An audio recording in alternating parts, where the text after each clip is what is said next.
we're going to have a few comments from Professor Anil Chopra.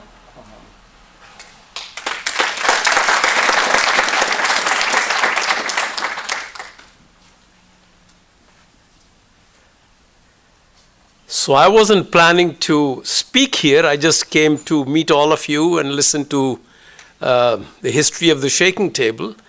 But I couldn't help but it brought back memories from the 60s and early 70s. So this is the spring or maybe January, February of 1967. I am a young assistant professor, my second year at the University of Minnesota in Minneapolis. And Joe Penzine came to Minneapolis to meet with MTS Systems, who provided the actuators for the shaking table.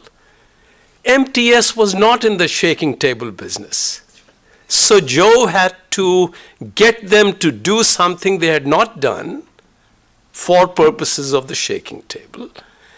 So he came there, met with them. So that was how MTS got into the shaking table business. And then, of course, they have made a lot of money doing similar things for shaking tables all over the world. The other anecdote I want to mention is that coincidentally, I came back to Berkeley in the summer of '67, the same year when Joe visited there. In fact, that visit of Joe and my having dinner with him that evening had something to do with my coming back.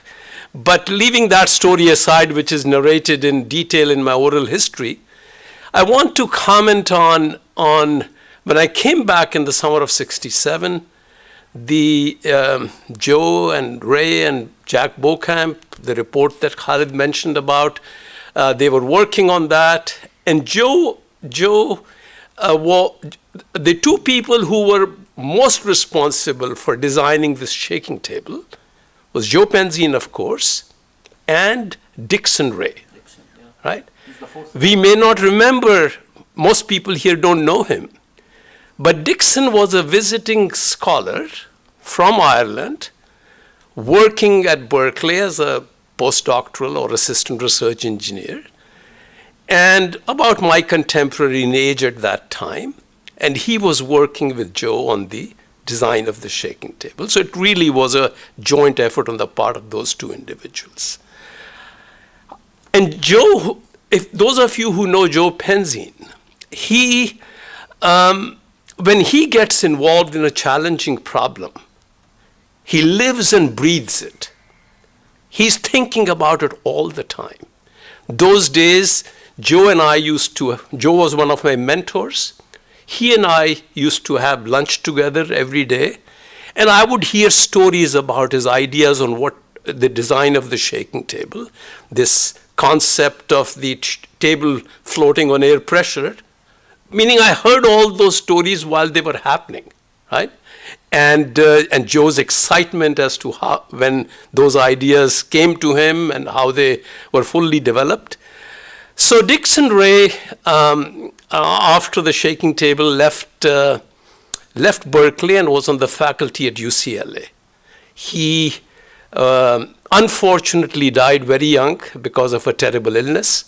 Otherwise, one of the most gentle persons, most thoughtful persons that I ever met, would never raise his voice, never,